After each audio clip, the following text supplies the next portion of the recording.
নমস্কার বন্ধুরা, আমার এই এক মোটা গল্প চ্যানেলে আবারও তোমাদের স্বাগত। আবারও চলে এলাম নতুন একটা গল্প নিয়ে।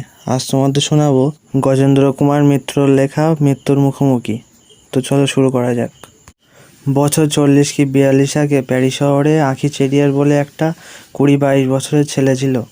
ফুর্তিবাজ ছেলে, হই হল্লা করে বেড়াতো, অনেক রাত পর্যন্ত জেগে আড্ডা দিত। এমনই এক রাতে একটা বদমাইশ লোক খুন হলো। সেই খুনের দায়ে পুলিশ গ্রেপ্তার করলো আরিকে। যদিও পরে প্রমাণ হয়েছিল সে খুন করেনি, কিন্তু তখনই পুলিশ সাক্ষী সাবুত সাজিয়ে প্রমাণ করে দিল যে ওই অপরাধী। শাস্তি হলো যাবজ্জীবন কারাবাস। আমাদের দেশে আগে যেমন এমনই সাংঘাতিক আসামিদের আন্দামান দ্বীপপুঞ্জে পাঠানো হতো, যা থেকে দ্বীপান্তর কথাটা এসেছে। তখন ফরাসি দেশে এই ধরনের অপরাধীদের পাঠানো হতো সরকারের অধীনস্থ দক্ষিণ আমেরিকার গিনি রাজ্যে। গিনি জায়গাটা ইংরেজ ও ফরাসিরা ভাগাভাগি করে নিয়েছিল। কোনো দেশ বা দ্বীপ জয় করে বিজেতারা গিয়ে যখন সেখানে বসতি শুরু করে তখন সেটাকে বলা হয় উপনিবেশ। ফরাসি গিনিও তেমনি এক উপনিবেশ। অত্যন্ত গরম ও অস্বাস্থ্যকর জায়গা বলে কোনো ভদ্র পরিবার সেখানে যেতে চাইতো না। ভয়ঙ্কর আসামিদের পাঠানো হতো দক্ষিণ আমেরিকায়। দেশটা অতি উষ্ণমণ্ডলে পড়ে। এদের যেখানে রাখা হতো সেটা আরও খারাপ জায়গা। সেটাকে বলা হতো পেনা সেটেলমেন্ট, শান্তিভোগের বসতি। কিন্তু সেই শান্তি বেশিরভাগ লোকেরই বেশি দিন ভোগ হতো না। খাবার কষ্টে ও অমানসিক নির্যাতন ও দূষিত আবহাওয়ায় নানা রকম রোগে ভুগে 2-5 বছরের মধ্যেই তারা মারা যেত। যে 20 বছর বাঁচত সে জমের অরুচি, সে থেকেই যেতে। প্যারিস শহর থেকে এখানে পৌঁছতে যে কষ্ট ভোগ করতে হলো তার বর্ণনা শুনলে শিউরে উঠতে হয়। অর্ধেকের ওপর লোক প্রায় পথেই মারা গেল। আরির বয়স কম, স্বাস্থ্য ভালো বলে টিকে গেল কোনো মতে। কিন্তু ঠিকানায় পৌঁছে ওর চক্ষু স্থির, এমনভাবে যে কোনো সভ্য দেশের সরকার কোনো মানুষকে রাখতে পারে তা তার ধারণাতেই ছিল না এতকাল। অমানসিক কষ্ট, লোকে পশুর সঙ্গেও এমন ব্যবহার করে না।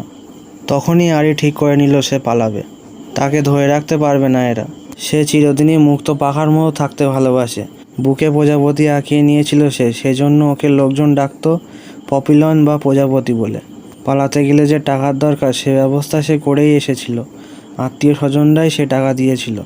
সবাই দিয়েছিল কারণ ও জায়গায় বেঁচে থাকতে হলে নিজস্ব টাকার দরকার, তবে সে টাকা চুরি বা ডাকাতি হওয়ার সম্ভাবনাও অনেক বেশি।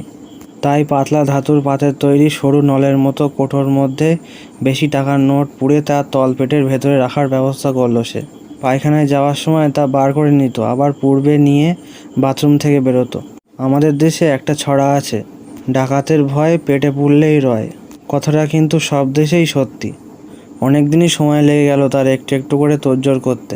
ছোট একটা দলও পাকালো। একটি বছর 18 বয়সের ছেলে আর একটি ওর সমবয়সী, এরা ওর সঙ্গী হলো।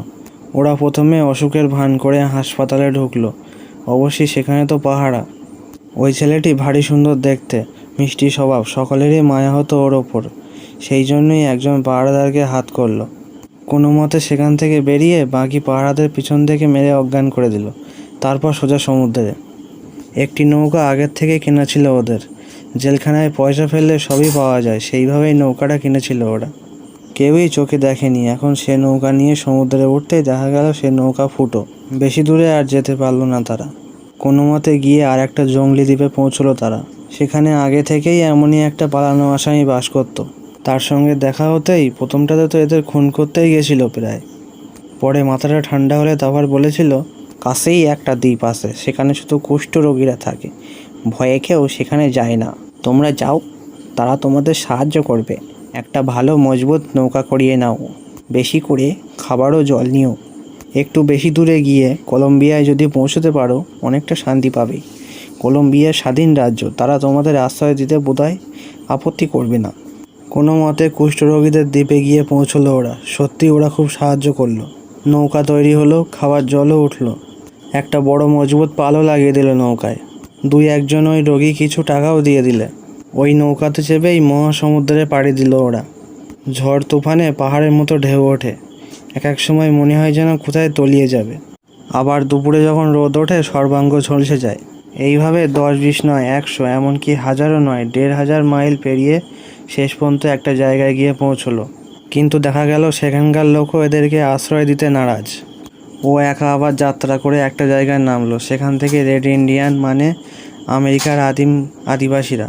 তারা আবার দেখতে সুন্দর, রংটা আমাদের দেশের মতো ফর্সা, মানে হলদেটে, সাহেবদের মতো লাল নয়। তারা প্রথমটা শত্রু ভেবেই সন্দেহ করেছিল, পরে যখন বুঝলো সত্যিই নিরাশ্রয়, তখন ওকে আশ্রয় দিল। ওদের জন্য ভালো ঘর বানিয়ে 2টি ফুটফুটে মেয়ের সঙ্গে বিয়ে দিয়ে দিল। খাওয়া দাওয়া পড়া কিছুরই অভাব রইল না। বউ দুটোই রোজগার করে খাওয়াতো ওদের। তারা সমুদ্র থেকে ঝিনুক তুলে মুক্তো বার করে চালান দিত, তার বদলে দরকারি জিনিস পেত ওরা। এইখানে মাস 10 খুব শান্তিতে ছিল আরি, কিন্তু ওর মন পড়েছিল ইউরোপে। ইউরোপ দেশের লোকও, সেই জীবনই ওর লোভ। এইভাবে শুধু খেয়ে ঘুমিয়ে আরাম করে দিন কাটতে ইচ্ছে হয় না। সে এবার সেখান থেকে বেরিয়ে কলম্বিয়ায় যাওয়ার জন্য তৈরি হলো, কিন্তু এদের এলাকা পেরোতেই যাদের হাতে পড়ল তারা ধরিয়ে দিলে আবার ফরাসি সরকারের কাছে। এবার যেখানে পাঠানো হলো সেটাকে বলা হতো জমপুরি। মাটির নিচে কারাগারে রাখা হলো পায়েসে কল দিয়ে। সেখানে প্রতি জোয়ারের সময় 2 ঘন্টা অন্তর কোমর সমান জল উঠত। মানে একটানা 2 ঘন্টার বেশি ঘুমানোর উপায় ছিল না। যে চৌকিটা ছিল শোয়ার জন্য সেটাও জলে ডুবে যেত। জল সরলে আবার বিছে ইঁদুর আর আরশোলা। বড় বড় বিছে গায়ের ওপর উঠে খিলবিল করে বেড়াতো, কামড়ালে আবার ভীষণ জ্বালা, খাবারও নামমাত্র। এখানে যারা থাকতো কিছুদিনের মধ্যেই তারা পাগল হয়ে যেত। কেউ বা লোহার দরজায় মাথা ঠুকে আত্মহত্যা করত, কেউ এমনি রোগে ভুগে মারা যেত। খাওয়াও ছিল হাত পেটা, রোগের সঙ্গে ঝুঁজবে কী করে? আরির অবশ্য একটু সুবিধা হয়ে গিয়েছিল। ওর একজন আগের পরিচিত কয়েদি, সে সেখানে কাজ করত। ময়লা সাফ করতে এসে সে সেই খুলগুলি দিয়ে একটা আধখানা রুটি কি একটা টুকরো মাংস দিয়ে যেত তার কাছে। ক্রমশ তাও কিছুদিনের মধ্যে ধরা পড়ল। তবে সে কাকে দিচ্ছে না বলাতে তারই শাস্তি হলো, আরই বেঁচে গেল। তবুও কর্তারা সন্দেহ করিতেন, এ লোকটা তেমন রোগা হচ্ছে না কেন? যাই হোক, বছর 2 এই নরকে কাটবার পর আবার আগের জায়গা ফিরে এলো। কষ্ট সেখানেও, কিন্তু তবে এমন পাগল করা নয়। সন্ধ্যার পর ছুট, রাত্রে বসে তাসও খেলা যেত। অন্য কিছু কিছু আমোদ আহ্লাদেরও ব্যবস্থা ছিল। আরির কিন্তু মনে শান্তি ছিল না। সে পালাবেই যেমন করে হোক। কত রকম চেষ্টা সে করলো, বহুদিন ধরে বহু চেষ্টা কৌশল করে একটা নৌকা তৈরি করলো, কিন্তু যেদিন ভাসাবে সেদিনই ধরা পড়লো। আবার যদি বা পালিয়ে ইংরেজ রাজত্ব চলে যায়, সেখানের লোক যথেষ্ট সাহায্য করলেও পুলিশ ফিরিয়ে দিলে। একবার তো মরিয়া হয়েই 2 বস্তা শুকনো নারকেল বেঁধে ভেলা করে সমুদ্রে পাড়ি দিয়েছিল। বারবার চেষ্টা করতেই থাকে, এমন হয় সে সব ঠিক, শেষ মুহূর্তেই ধরা পড়ে যায়। একবার ডিনামাইট দিয়ে একটা জেলখানা উড়িয়ে দিতে গেল, বাড়ি ভাঙলো, সেই সঙ্গে ওর একটা পাও। তবু হয়তো পালিয়ে যেত। পুলিশের হাতে ধরা পড়লো গাড়িতে উঠতে গিয়ে। আগে থাকতে টাকা দিয়ে গাড়ির ব্যবস্থা করে রেখেছিল। রেড ইন্ডিয়ানের কাছ থেকে কটা দামি মুক্তো এনেছিল, লুকিয়ে সে কি দামে বেচে অনেক টাকা পেয়েছিল। দুর্ভাগ্যের হাত বারবার মার খেলেও হাল ছাড়েনি আরি। অবিরাম চেষ্টা করে গেছে মুক্তি লাভের। এইভাবেই বারবার চেষ্টা করতে করতে 20 বছর পর শেষ পর্যন্ত সত্যিই পালাতে পেরেছিল, এবং ভেনেজুয়েলা বলে একটা রাষ্ট্রে আশ্রয় পেয়েছিল। সেখানেই আছে এখনও। বিয়ে থা করেছে, ব্যবসা করে টাকাও করেছে কিছু। সেখান থেকে একটা আত্মজীবনী লিখেছে, নাম দিয়েছে প্যাপিলন। এই বই বেরোতে ইউরোপে বা বিশেষ করে ফরাসি দেশে খুব হইচই তোলপাড় হয়। শেষে প্যারিতে এক কমিশন বসে, ওকে ডাকা হয়। সেখানে গিয়ে আরি প্রমাণ করে দিয়ে আসে ওই পেনাল সেটেলমেন্টের কয়েদিদের সঙ্গে দুর্ব্যবহার, ওই অমানসিক নির্যাতন সব সত্যি, এক বর্ণও মিথ্যে নয়। তো আজকের মতো এতটাই। আবারও ফিরে আসবো নতুন একটা গল্প নিয়ে। ততক্ষণ সবাই সুস্থ থেকো, ভালো থেকো, আর চ্যানেলটিকে সাবস্ক্রাইব করে দিও।